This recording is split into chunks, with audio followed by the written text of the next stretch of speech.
Good evening. Hello, How are you? I'm fine. How are you? I'm also good. Uh, let's wait for 3 minutes for others to join. But if they're not joining in 3 minutes time, we'll have to start. All right, no problem. All right.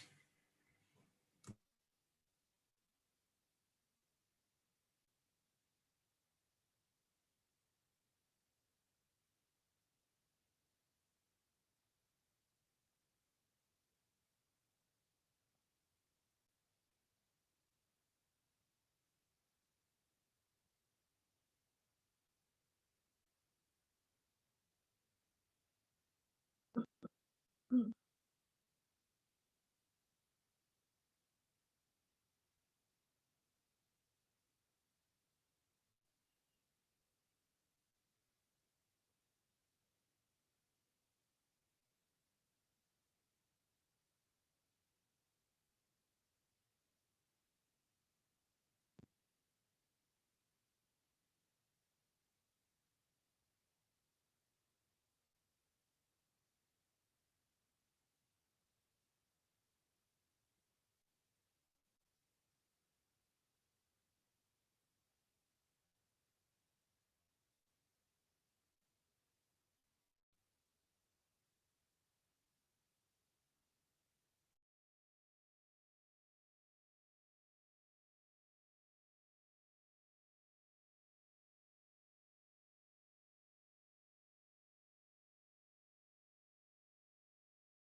All right. Let's quickly start with our lessons just now, of which I told you on WhatsApp group that today we are going to do.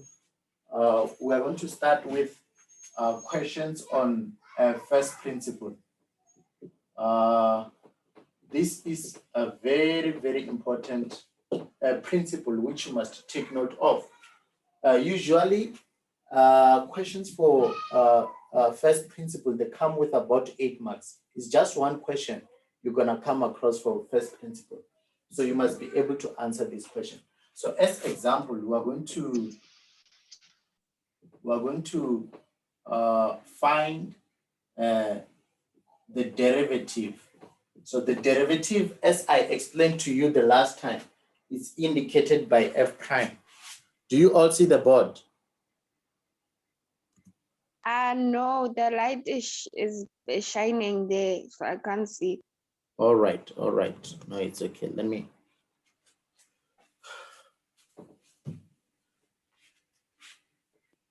Um, how about now? Can you see what I'm writing here? Is it fine now?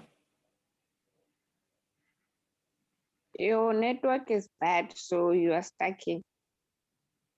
All right, all right. Let me check. Hello? Can you hear me now?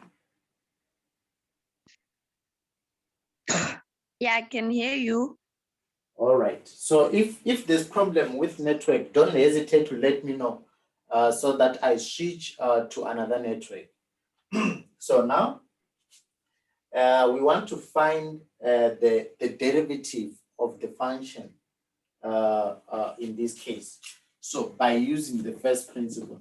So the question will be specific of which rule you can use in this case. So on this question, we're going to use first principle to find the derivative. And these are the two questions which I said we're going to do today. So the first question, we are having 1 over x, of which is what we want to. Sir? Yes. Your network is bad. I'm sorry. It's not, everything is just blurry. You are just stucky. Oh, okay, okay. No, let me sort it out just now.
I switched my network just now.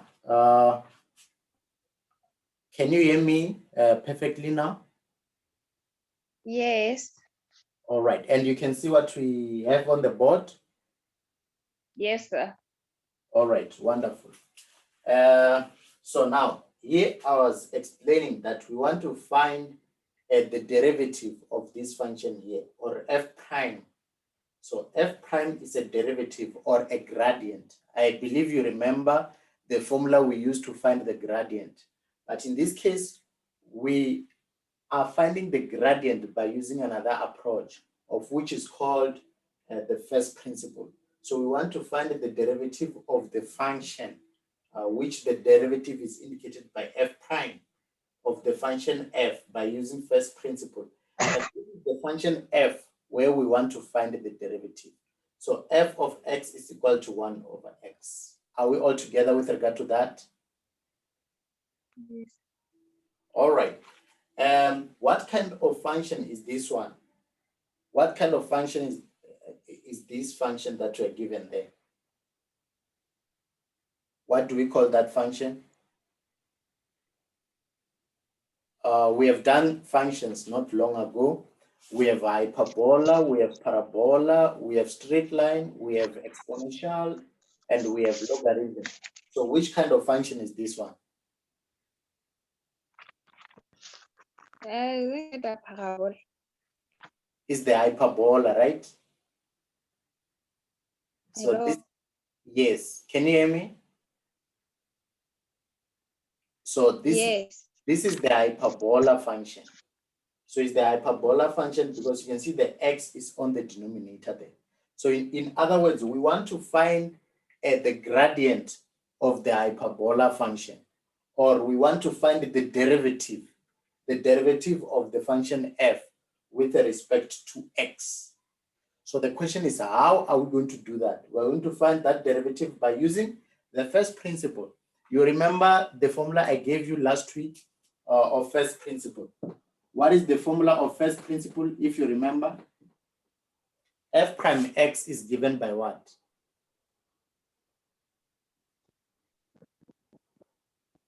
F prime x is given by limit when h approaching 0 of what? Of f of x plus h minus f of x divided by h. So whenever they talk about first principle, what must come into your mind is this formula. So that is the formula of the first principle. Are we all together? Yes. Yes. So then now we want to find the derivative or the gradient. I'm using the word gradient because you are familiar with gradient, not a derivative. So we want to find the gradient of this function by using the first principle. So what we are required to do here is just to substitute this function into that formula and then simplify. So this lim, which you see here, is the limit. We'll talk about the limit after this chapter or this section for derivatives.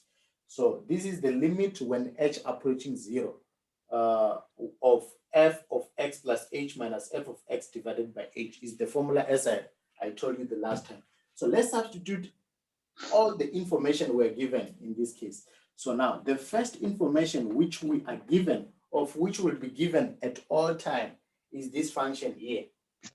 Is the function of which in this case is function f of x equal to 1 over x.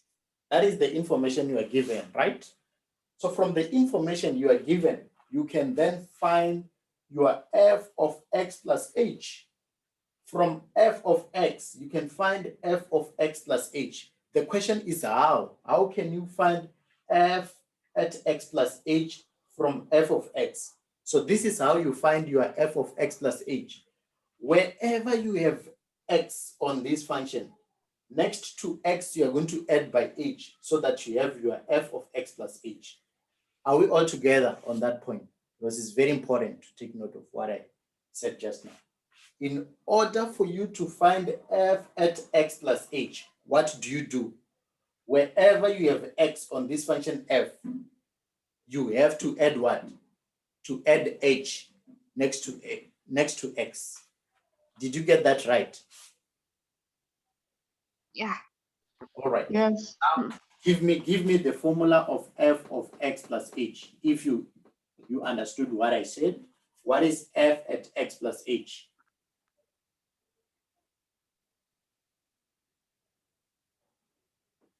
One.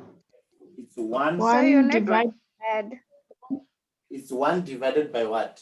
by x plus h. X plus h, definitely. You must not forget this. That's your first simple mark you can get out of this. So you must get this right. Is the first mark for the formula. Then the second mark is to transform your function. You must have your f of x plus h. And in this case, there's no need for simplification. In some questions, yes.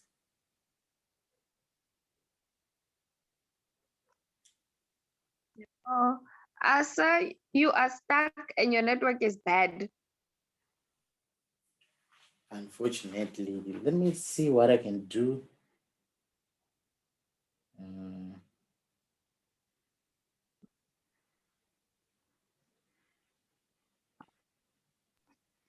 So I think it's a network, not yours. Oh, it's not my network. Yes. All right.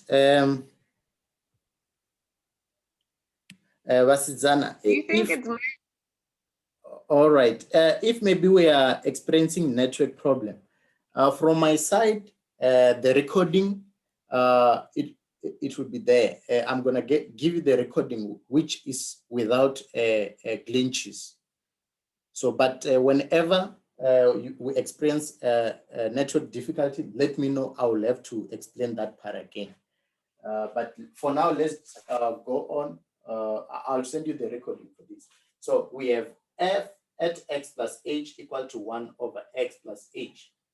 So these are the two functions which you must be able to spot out because these functions are needed on the first principle, on this function of the first principle. So I was explaining about your f of x plus h. So in this case, we are not required to simplify. But in other questions like the parabola, because this is the hyperbola. So in other questions like hyperbola, you will have to simplify this first, and then after simplification, that's when you will have to substitute back into the function. But here we are fortunate. Let's just go straight to the answer. So it means we're going to have f prime x equal to limit when h approaching 0. So where we have f at x plus h, what are we going to substitute? We're going to substitute this function we got down there of 1 over x plus h minus, and then here where we have our function f of x, what are we required to substitute? We substitute this f at x, of which is 1 over x. Then now, don't forget to divide by that h there. So everything we have on the numerator is divided by the h. And I can tell you from this step going downwards, we are only left with simplifications. So we will have to simplify this expression that we have there. And then the final answer we're going to get is going to be our f prime, which is the gradient of the hyperbola function. So let's simplify further and see what we get on that question. So we're going to have a limit when h approaching 0. Then we first simplify the numerator. I believe you know how to work around the fraction. So I will remind you, we have to cross multiply in this case in order to get the numerators, and then divide by the multiplication of the denominators. So let's cross multiply and see what we get. This x, we multiply with 1, and then we get x. Minus is this negative that we have there. Then the 1 we have here, it multiplies with x plus h. So it's going to give us x plus h, all divided by the product of the denominators, which in this case is x plus h multiplied by x. And then we have the division again, the division of h.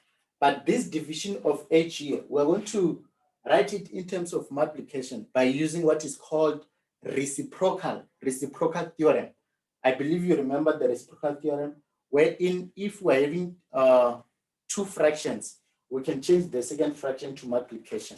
So instead of dividing and have h as the denominator, we're now going to multiply by the reciprocal of h, which is 1 over h. So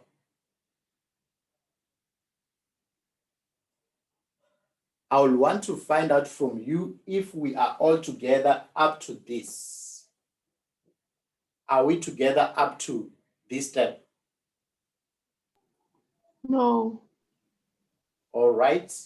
Where did you not understand? The last step. On the last step, right?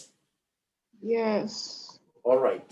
So this is what we have to do on the last step here. We have to cross multiply. We have to cross multiply in order to simplify the numerator there. So it means the x we have down here, we multiply with 1 we have on the numerator, cross multiplication. And then this x plus h we have here, it multiplies with this 1 we have there. That will give you the numerator.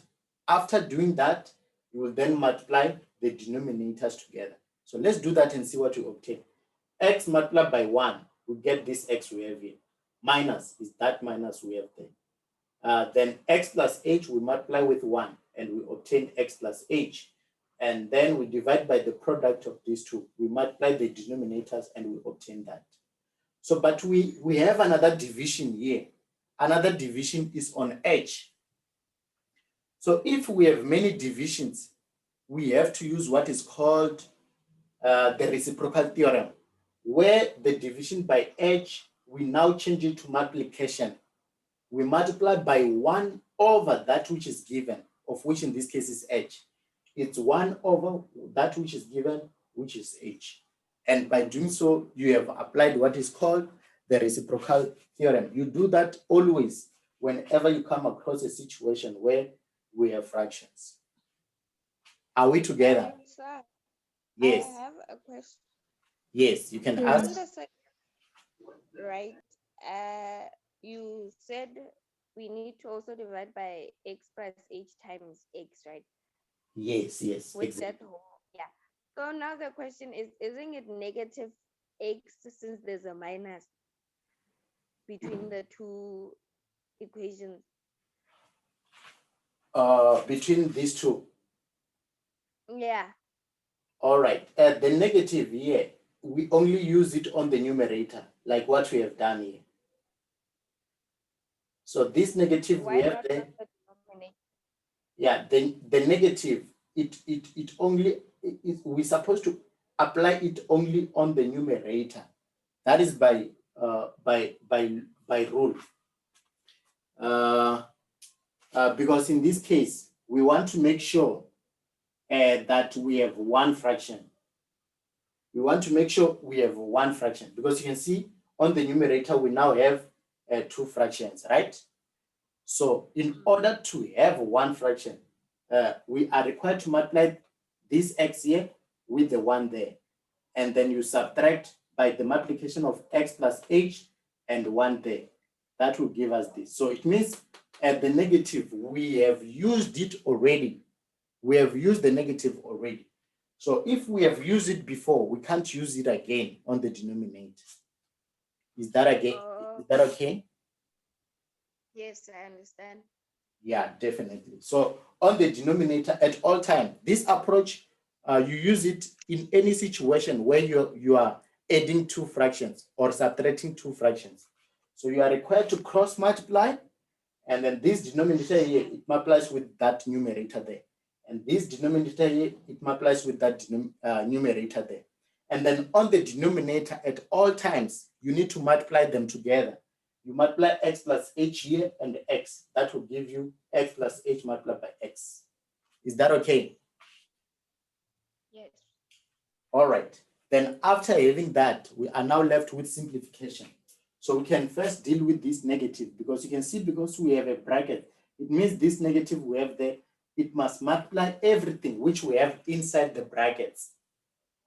So let's multiply everything inside the brackets by the negative and see what we get.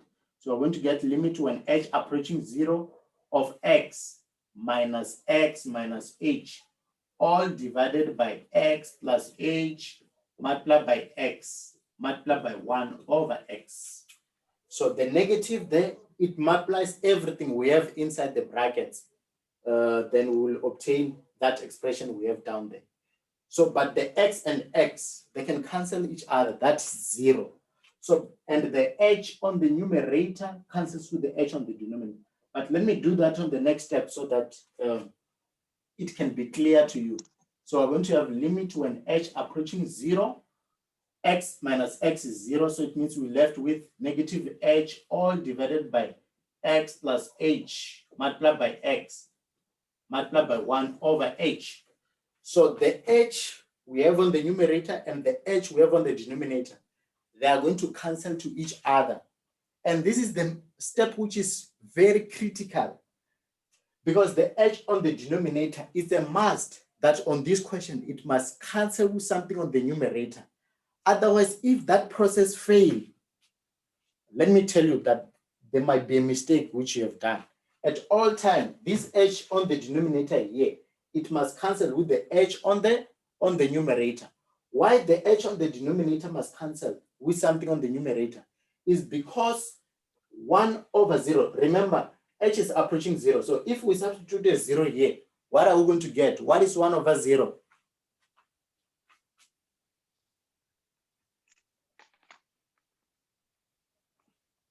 What is 1 over 0?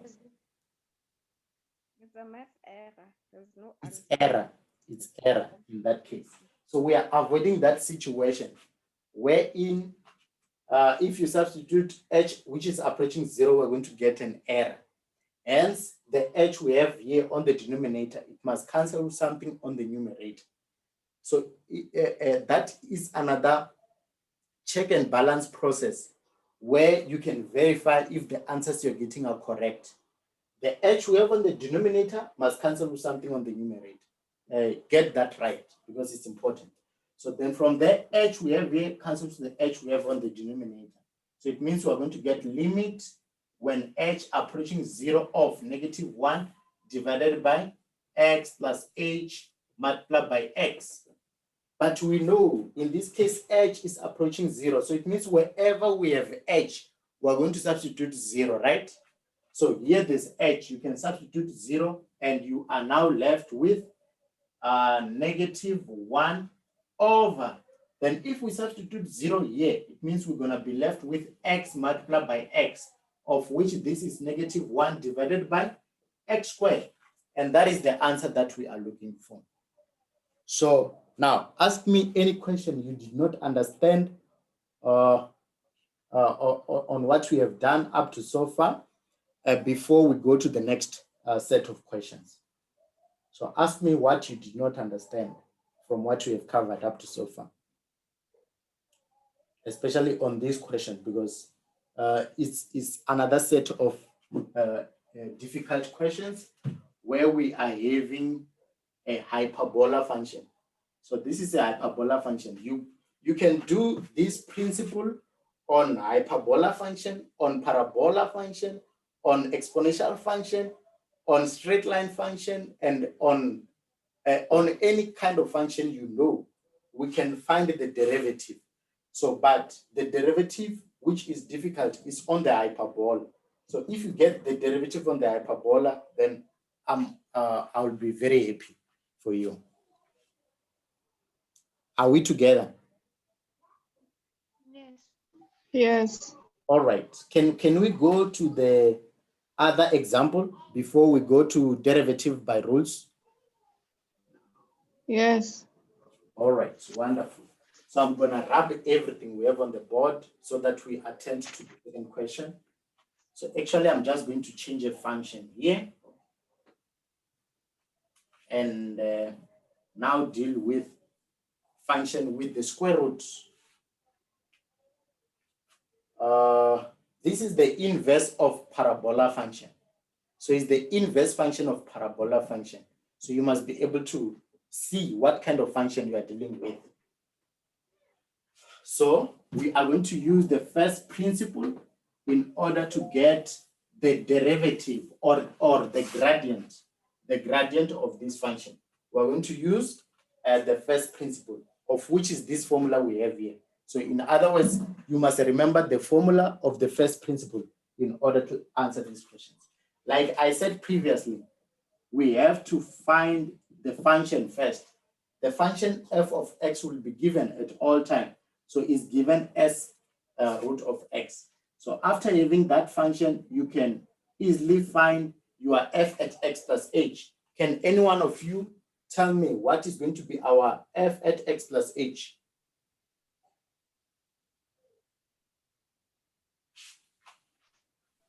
Root All right. root x Root x root x plus h. plus h. And h is inside the root as well, right? Yes. Yes, don't make a mistake of writing the h outside the root. All right. After having the h, in some cases, you will have to simplify this f before you substitute.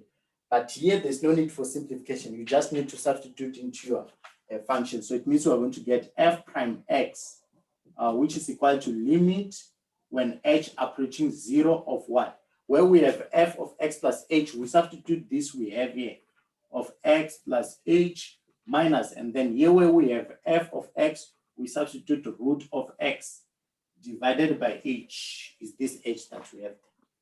Are we all together up to this step?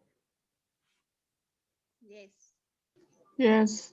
You are all happy up to this step, right? All right. So now I'm going to another challenging step, which you must all listen when I explain this because it's very important. So we have inverse of a parabol. So it's not easy to deal with inverse of parabol because you are not allowed to say root of x plus root of h. That is not allowed. You can't separate these two. You can't say root of x plus h is the same as root of x plus root of h. These are not equal. Root of x plus h is not equal to root of x plus root of h. Don't do that even a single day. You are not going to get the correct answer if you do that. Are we together? Yes. All right. So I'm going to tell you what you're supposed to do in this situation. We're supposed to do something which we call rationalizing. Whenever you see a root, what must come into your mind is for rationalizing. And when we have equations, you will be squaring both sides. So here we're going to rationalize. And this is how we rationalize this expression.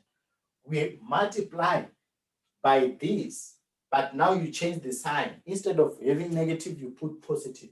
So we're going to have multiplication of root of x plus h plus, we change this sign and put positive now, root of x, and then we divide by the same thing, x plus h plus root of x.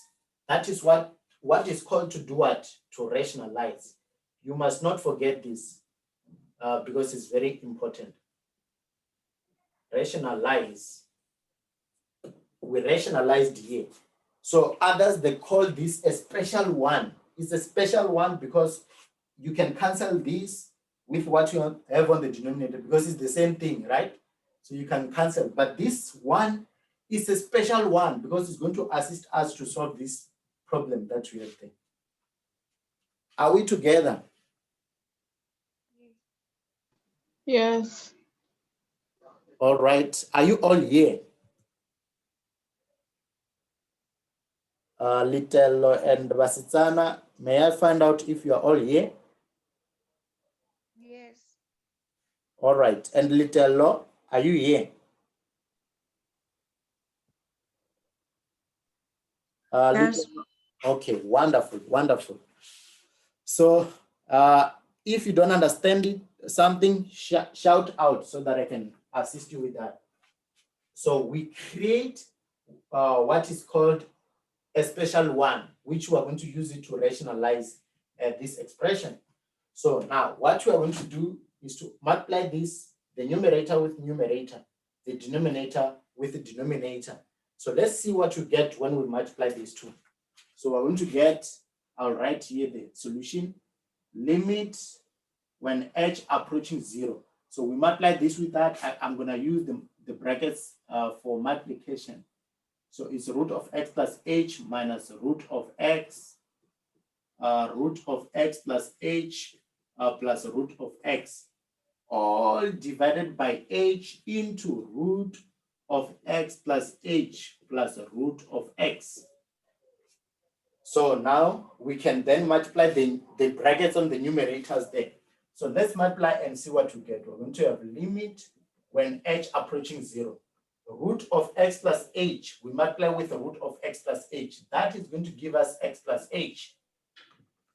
So we were able to remove the square root there because square root is a problem at all time.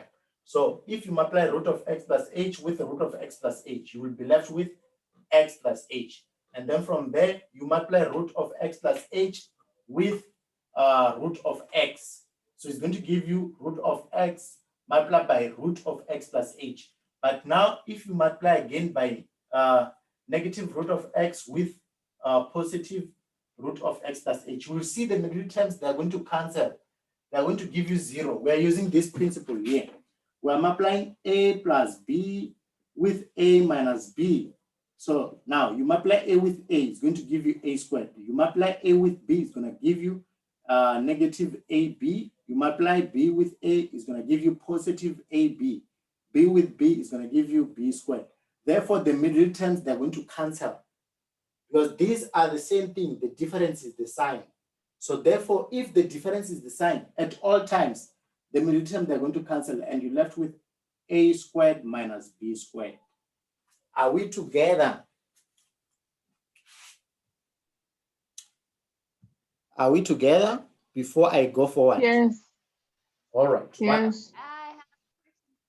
Yes. So it means in this case, we are going to multiply this with that and we get this. And then from there, we multiply root of x with the root of x, which is going to give us negative x, all divided by h into root of x plus h plus root of x.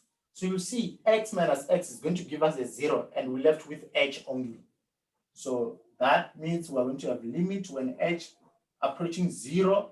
Then on the numerator, we're left with h all divided by h into root of x plus h plus root of x. So the h and h, they cancel each other, which is a very important step, like I told you before, that the h on the denominator must cancel with something on the numerator. So here it is canceling with h, and we'll be left with 1 on the numerator. So we'll have limit when h approaching 0 of 1 all divided by root of x plus h plus root of x. Then from there, we can then substitute the h, which is approaching 0. So where we have h, we substitute 0. So it means we're going to get 1 over root of x plus root of x. We substitute 0 here where we have h, we'll be left with the root of x, and then we add with the root of x we have there. So this is the same thing. When we add them together, we'll get 1 over 2 root of x. And it's what we are looking for. So root of x plus root of x is 2 root of x. That is our final answer. So in other words, is the gradient. This is the gradient of this function that we have up there. Are we together? If you understood what I taught up to now, I can tell you, you have free 8 marks in the back. There's no way that you write an exam without this question. So this is just free marks, free 8 marks in the back. So I believe you were able to get that right. So now, let me quickly go to derivation by using the rule. Here we were derivating by using the first principle. So we're now going to derivate by using the rule. In other words, it means we'll be derivating the same function, but now we'll be derivating by using the rule, of which is going to give us exactly the same answers that we obtained when we derivate by using the first principle. So let me quickly introduce that to you just now. Can I rub what you have on the board? Yes. All right.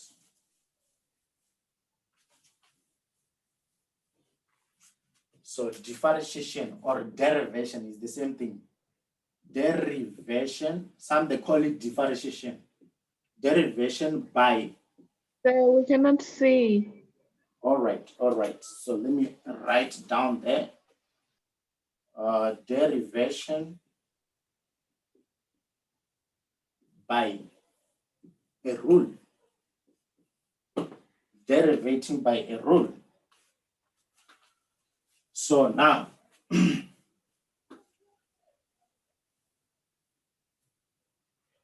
the first thing which I'm going to do is to introduce the notations. The notations for derivating by a rule. These are the special notations we use to derivate by using a rule. The first notation is the one we used from the previous question, f prime x. When you want to derivate, you can use f prime. This prime, it indicates that you have derivated the function f. Are we together? Yes. All right. The second notation, it's when you are derivating y. I want to find out about the time that is left. We still have 3 minutes. Let me introduce the notation. The other things we will introduce in the second session for today. So you will use the same link to log in. So it's when you are derivating y. So when you are derivating y, you use this notation of dy over dx. It's exactly the same thing with f prime x. Is that if you are not presenting your solution in terms of the function, and you are derivating with respect to independent variable y. So to show that you are differentiating, you say dy over dx, of which this simply means that you are derivating the function y with respect to the variable x. You are differentiating the function y with respect to the independent variable x. So it's dy over dx. And now this third notation, which is the last one, is dx. So this notation you use differently with the other ones. These two notations, they work exactly the same way. But the last notation, it works in different way. But it does exactly the same thing. You get to the same answers in this case. You will see this notation when you answer this question, questions. Sometimes you may find a question that require you to use this notation. Some questions they will require you to use this question. And then the last is when you will have to use this notation here. We are going to use all different notations today so that you see how they work out. So let me emphasize again that this is the capital letter D. Is capital letter D with subscript. This X we have there, you must not write it in the same line with D. You must not write it like this. They are not in the same line. So the X is a subscript. It must be at the bottom of D. Are we together? Are we together? Yes. Yes. The X we have there is, this is important. The X is the subscript of the D, where D it stands for the derivative. You are derivating. So I will tell you how this notation works and how this notation works and how this notation works when we are derivating by using the what? The rule. I'm waiting for this meeting to end so that we join another meeting, because we no longer have time on this meeting. Otherwise, if I start explaining the derivative, we might not finish.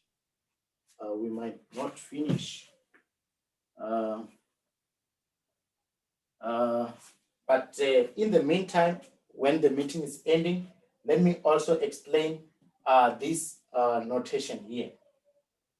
So here we are derivating the function f, which is the dependent variable, with respect to x, which is independent variable.